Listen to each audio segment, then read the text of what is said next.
MIM को उन्हीं 7 सीटों पर ही हिमायत क्यों, जहां से वो पहले ही जीत दर्ज करती आ रही है।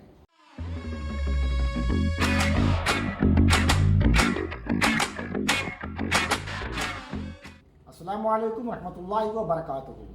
नाजरीन, हाल ही में ख़त्म हुए असम्बली इलेक्शन में 2 बातें बहुत अहम हैं, ख़ासकर मुसलमानों के सियासी एतबार से इंतहाई अहमियत रखती हैं। मुसलमानों के लिए यह नताइज इतना अहम क्यों है, इस पर हम आगे तफसील से बात करेंगे। फ़िलहाल कांग्रेस पार्टी के खेमे में काफ़ी उथल पुथल नज़र आ रही है। एक तरफ मोदी की गारंटी तो दूसरी तरफ राहुल गांधी की पनौती के ट्रेंड चलाए जा रहे हैं। तो दूसरी तरफ एक मुस्लिम तंजीम तेलंगाना में कांग्रेस पार्टी की जीत का सेहरा अपने सर बांधने की कोशिश कर रही है। हालिया इलेक्शन में कांग्रेस सत्ता में रहते हुए भी राजस्थान और छत्तीसगढ़ बचा पाने में नाकाम रही है, जबकि मध्य प्रदेश में बीजेपी की दोबारा वापसी हो चुकी है।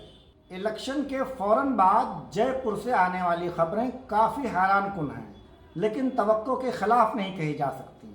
राजस्थान के कुछ इलाकों से मुस्लिम कारोबारियों पर दबाव बनाए जाने की लगातार खबरें मौसूल हो रही हैं। हवा महल सीट से नवनिर्वाचित विधायक बाल मुकुंद चारिया और कोटा से संदीप शर्मा नॉनवेज होटल और गोश्त की दुकानों को जबरिया बंद करवा रहे हैं। हालांकि बाल मुकुंद चारिया ने अपनी इस हरकत के लिए माफ़ी मांग ली है, लेकिन नफरत का जो जहर उन्हें बोना था वो अब हो चुकी है। साथ ही अंदेशा है कि आने वाले दिनों में इस तरह की हरकतों में मज़ीद इजाफा देखने को मिल सकता है। फिलहाल आप हमारी वीडियो अगर यूट्यूब पर देख रहे हैं तो चैनल को सब्सक्राइब कर दीजिए और साथ ही फेसबुक पेज को भी लाइक और शेयर करते रहें, क्योंकि समाज में सियासी बेदारी लाना आपका भी मिल्ली फरेज़ा है। इस इलेक्शन में 2 बातें बहुत ख़ास रहीं। पहली बात तो ये है कि अब मुल्क की राजनीति आइडियालॉजी के एतबार से भले ही मुख्तलिफ हो, लेकिन नतीजे के एतबार से अल्पसंख्यक समुदाय की तबाही पर ख़त्म होती है। ये बात ठीक है कि बीजेपी फ़िरका परस्त है, लेकिन कांग्रेस और उसके जैसी खुदसाख्ता सेकुलर पार्टियां भी कम फ़िरका परस्त नहीं हैं। बुनियादी तौर पर बीजेपी और दूसरी सेकुलर पार्टियों में सिर्फ इतना फ़र्क है कि बीजेपी एक एजेंडे के तहत मुसलमानों और अल्पसंख्यक समुदाय को टारगेट करती है, जबकि दूसरी सेकुलर कही जाने वाली पार्टियां भी यही काम करती हैं, बस ये चीज़ उनके एजेंडे में नहीं होती है। तेलंगाना के अलावा दूसरी रियासतों में कांग्रेस के कुछ मुस्लिम उम्मीदवार कामयाब ज़रूर हुए हैं, लेकिन कांग्रेस के सत्ता से बाहर हो जाने के बाद जीते हुए मुस्लिम उम्मीदवारों का कोई रोल नहीं बचता, क्योंकि बीजेपी सत्ता में रहते हुए किसी भी अपोजिशन की कोई परवाह नहीं करती। रही बात तेलंगाना की, तो तेलंगाना में कांग्रेस जीती ज़रूर है। अगर आप गौर करें तो यह बात बड़ी आसानी से समझ में आ जाएगी कि पहले कांग्रेस किसी रियासत में बरसरे इक़्तिदार आती है, बाद में कांग्रेस के आते ही उस रियासत में बीजेपी का उदय हो जाता है। तेलंगाना में भले ही कांग्रेस पार्टी हुकूमत में आ गई हो, लेकिन कांग्रेस के 64 विधायकों में एक भी मुसलमान नहीं है। इसलिए यह बात पूरे एतमाद से कही जा सकती है कि आने वाले दिनों में तेलंगाना रियासत में भी हिंदुत्व का बाजार गर्म हो सकता है।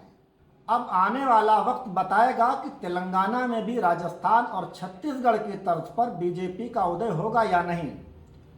मुझे नहीं मालूम कि आप मेरी बातों से कितना इत्तेफाक करते हैं, लेकिन फिर भी यह सवाल तो बनता ही है कि आखिर कांग्रेस के रूलिंग रियासतों से ही बीजेपी का उदय क्यों होता है।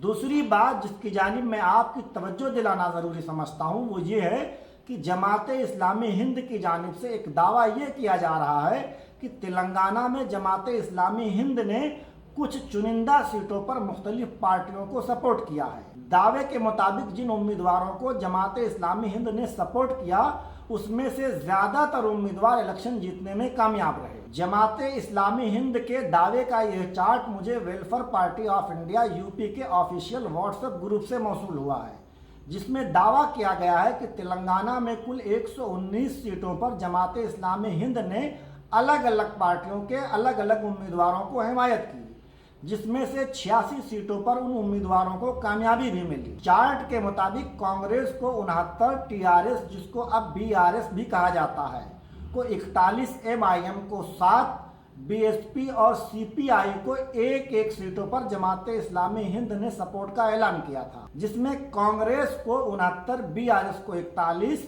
MIM को 7, BSP को 0, जबकि CPI को 1 सीट पर कामयाबी मिली। सवाल पैदा होता है कि जमात इस्लामी हिंद के सपोर्ट से अगर इतनी बड़ी कामयाबी मिल सकती है तो अभी तक जमात इस्लामी हिंद क्या कर रही थी? और अगर ये बात सही है कि जमात इस्लामी हिंद के सपोर्ट से ही KCR की हुकूमत गई है, तो राजस्थान और छत्तीसगढ़ में कांग्रेस को सपोर्ट करके उसकी हुकूमत को बचाया भी जा सकता था।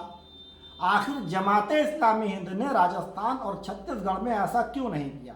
इसके अलावा MP में भी जमात इस्लामी हिंद के इसी हिमायत की बदौलत BJP को बेदखल किया जा सकता था, लेकिन जमात इस्लामी हिंद ने यहाँ भी ऐसा नहीं किया। आखिर क्यों? साथ ही ये सवाल भी उठता है कि MIM को उन्हीं 7 सीटों पर ही हिमायत क्यों, जहां से वो पहले ही जीत दर्ज करती आ रही है। कहीं ऐसा तो नहीं कि जमात इस्लामी हिंद भी जमीयत उलमाए हिंद की तरह नामनहाद सेकुलरों के साथ मिलकर मुस्लिम वोटरों के साथ नूरा कुश्ती खेल रही है। आज की वीडियो में बस इतना ही। आप इस वीडियो को लेकर क्या सोचते हैं? कमेंट सेक्शन में अपनी राय जरूर दें। शुक्रिया।